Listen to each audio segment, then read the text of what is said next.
headline news. We've got to start to read between the lines. You see, everyone sees the headlines. The headline is intended to get into your head.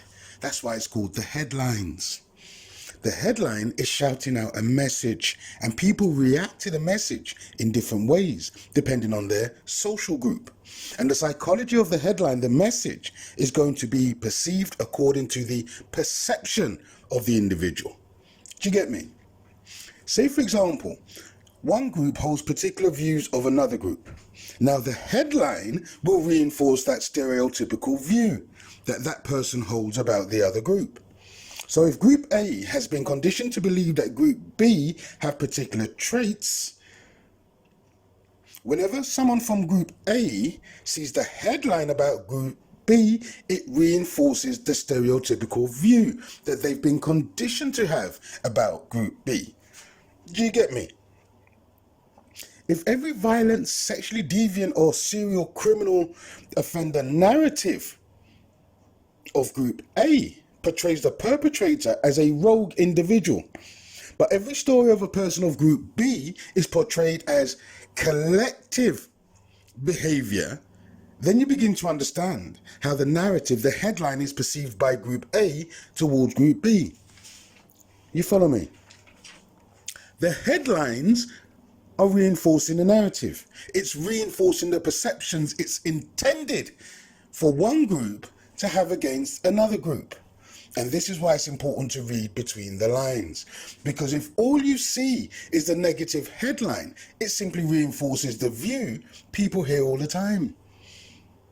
And I'm going to suggest that many people don't read the full story associated with the headline. And I say this for this reason.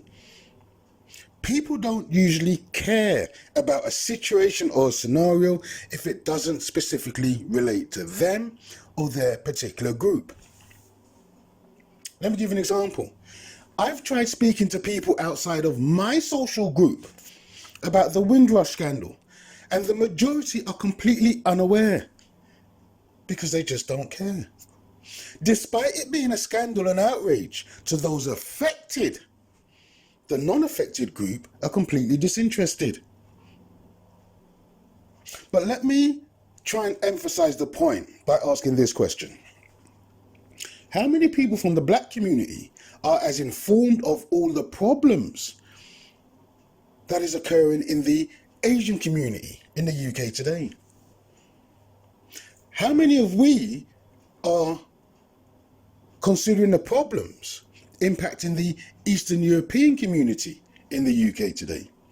And I'm going to suggest that very few people are as fully informed as the problems within the different communities as in their own community, because the other community's problems doesn't affect them. You see, every group of people are aware of problems within their specific social group, and their focus naturally is upon their particular problems, not the problems of a group they don't identify with. And every category of people has their own specific problem if they are a minority group within this country.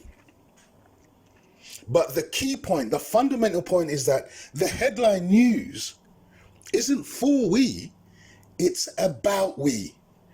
You get me? The headline is designed to underline the view that everything they said about you is true. And that, my people, is the real headline.